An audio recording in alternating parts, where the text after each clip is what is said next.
What is up? What is going on, people? Dave at SVA Card Collectors. A lot of rain yesterday. That's about it. A lot of rain. It was hot. A lot of rain. It was hot. I went live yesterday on YouTube. Now, I don't have 1,000 subscribers, obviously. I have like 120 something. So I had to use a different app. So I tested it out yesterday. I think it worked pretty well. Hopefully I can do more of those. Have to think about a little bit better of what I wanted to discuss. But I'm working on it, people. I'm working on it. Now, Opulence Basketball is released today. I saw already Elements, Panini Elements for football. People I see breakers are doing that as well. So you're going to be seeing a bunch of those if you're in non-baseball case breaks. I was in a box break, which is weird. I've never done just one box before. Didn't win anything crazy, but I did win a raffle, the Panini Points, which I didn't even know that was. I've seen it. I just didn't know what it was. I assumed it was just like anything else. It's like a rewards points where you can get something. And you can get autographed cards based off the Panini Points, and then you get to redeem them. So I guess that's why people want to get a bunch of them, because the higher the amount, the better cards you can get. I was looking up for my Jets. It really wasn't. I can get a McElroy, who hasn't been a quarterback or did anything, or Jeremy Curley. And that's about it. So I'm probably going to hold on. I did see a Shady McCoy from the Eagles autograph, which looked nice. So I may grab that for 400 points. But yeah, I like cases. I don't like boxes, but it was the optics.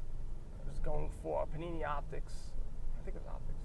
I was going for Darnold, his rookie card, and that didn't come to fruition. But for $9, actually I got two of them for 16, I believe.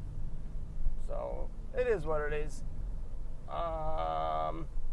One thing that I didn't like, guy, and it was a kid, so I didn't realize who it was.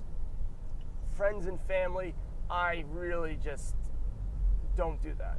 If I hear friends and family, I turn off right away. I don't want nothing to do with it. Because if you're running any type of reputable business, you need to be doing goods and services. Unless it's, like if it's in my group and I'm asking, hey, I'm going to open a box, I'm going to send these cards to you. And I think I've built enough, and that's the thing, if you've built enough equity in trust, then maybe you do it. I do with that with one case breaker because there's a trust. I mean, it would kill his reputation if he did it, and he's been doing it for years. So I'll do it with that, help him save a couple of bucks. I know a lot of people are turned off about it, but beyond that, I will not do it, especially if it's somebody new. I don't know these guys, but I rolled the dice this one time. It's $16. So hopefully I get my cards. I'm sure I will, and it'll be fine. Now, one of the questions I saw in the Facebook group was autographs on baseball cards. Now, you have some people who, I would say this, most people who collect cards don't like an autograph on the card if it's not supposed to be there. If it's an auto that's supposed to be there that you get out of a pack, that's fine. But if it's an autograph that someone went to a show, someone went to a baseball game, or a football game, or basketball, I gotta be more inclusive, and they got it, that's when people start getting a little hairy. Now, this really isn't reflected on the prices on eBay. From what I gather, it goes for more money. So I saw a lot of, for example, I know it's a bad example, but Mickey Mantle. There's a lot of autographs on not as nice cards that were graded, that would have been graded lower, and since it has his autograph, it boosts the cost of that card. And I think with a lot of the, I know a lot of people do that with Bauman paper cards. They go get them signed, and so that would increase their value as well. But if you're a collector of cards, if you're a memorabilia collector, you typically don't like autographs on cards. They are two separate entities. I do think that has changed. Infuriating, this app that just keeps on stopping. It is infuriating. Sorry. What I was talking about, I think it's changing, but I don't think it's quite there yet. But I shouldn't say that because the value's there. There's people buying it for more money. So definitely get your card signed. I would go and get your Bauman cards signed, the paper ones. I don't know if I would have the gumption and the huevos to do it like on an old vintage card. Like, I don't know if I'd be able to do that. Like if it was great, if it was like a PSA 8 or 9, and I'd take it out and get them to sign it. I don't know about that, but lower graded cards for sure. I think it definitely would help the value. So if you have like a PSA 2, 3, 4, 2 through 5, 2 through 6, and it's not something that's going to be worth thousands and thousands of dollars, then you definitely should do it. Now, other thing I want to talk about is eBay sales. Now, I touched on it a bit with regards to my live show, and I know a lot of people sell on eBay. I don't know if a lot of people want to do this full time, or if a lot of people just want to do this for fun and they just want extra money. If you're looking to give this a go full time, just be aware, it is a ton of work. And everyone goes, of course it's a ton of work, it's a lot of work. But you don't realize how many cards you have to sell. And you see these case breakers, and they open up massive amounts of cards, and they're able to sell, 20 Pete Alonso rookie cards, or 20 whoever, and they're doing it and they're selling it. Maybe they get, like, Pete Alonso's a bad example, but maybe they sell it for $4 or $5 plus shipping, maybe not even the shipping, it includes shipping. You want that average cost as high as you can possibly get to do the least amount of work. Because if your average cost of sale for baseball cards is going to be $5, $6, you are going to be in trouble. Because you're going to have to do thousands of sales per month just to be able to sustain a living. You could do $200,000 in sales and not make $100,000 because of the margins. And you have fees, you have shipping costs, and the cost of purchase.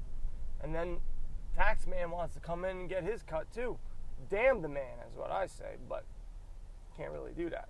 So if you do just a simple breakdown of stuff, you do 200,000 sales in a year. Divide that by 12. That's 16,006. So let's say $17,000 in sales. This is not profit per month. Now, if you're doing $17,000 per month and your average cost, your average sale is $10, let's say. So we'll divide that by 10. That's 1,700 sales you have to have. Divide that by 31 days.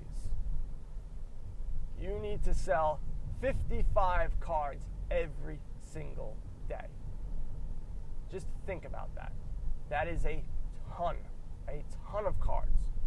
So you need to boost your average price up in order to make it easier on yourself to do this part-time, because you're not just going to switch over from your full-time job. You want that average cost to be $30, $40. And to do that, you're going to have to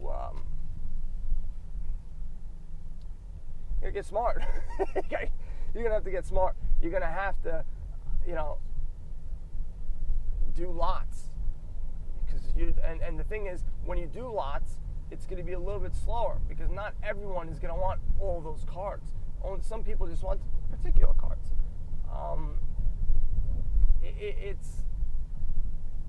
I hope, because I haven't heard back now. All of a sudden, this guy, he's alive on Twitter, but when I send him messages, it don't show up. All of a sudden, he doesn't know how to work it. So I don't know if I'm going to be able to do this interview next week. I hope I can, because I think that would help people understand exactly what you have to do. I know what you would have to do with regards to electronics. When you're selling electronics and you're doing $100 per average sale, it makes it a lot easier. You don't have to sell as much. But that's not baseball cards. So now you're going to be looking in the arena of buying and selling, trading graded cards. And you better be damn right. Because if you're wrong, you ain't going to make it. You're not going to be making any money, and you're just going to be losing money hand over fist. But all I'm just trying to get at is, if you're looking to do some, make some noise and make some money off of eBay, you really need to be concerned, obviously, of profit, but also you want that average cost up, because you want to do the least amount of work. If you're able to sell, if you're only dealing with high-end cards and you're able to sell, $200-$300 cards, that means you only need to do, 2 or 3 sales a day. That would be great. But it's difficult. And it's a lot more money that you have to shell out. So just food for thought. Hopefully I'm able to get somebody in here that could talk a little bit better about it with regards to case breaking. I think, truthfully, the easiest way is to, buy expensive cars and flip them. That's how you're gonna do the least amount of work and make the most money. Not the most money, but least amount of work and make that money. Because the other way, breaking cases and stuff like that, you are going to be sorting all day. That's all you're going to be doing. You're going to be the sorting machine, and then you're going to start thinking of it as work, and you're not going to enjoy the hobby. All right, guys, I'm at my job, svacardcollectors.com. Sign up, enter to win a chance at 2 2018 Topps Update Chrome, Mega Boxes, Flick Chat. I'm all over the place. Instagram, Twitter, SVABB Collectors, Facebook group, YouTube. I don't know what else. I think I'm on LinkedIn. I'm on LinkedIn too. I got to use that more. I think that's a good place for me to try to get some investor types. So, guys, you know what to do. Buy some cards and go broke. Later, people.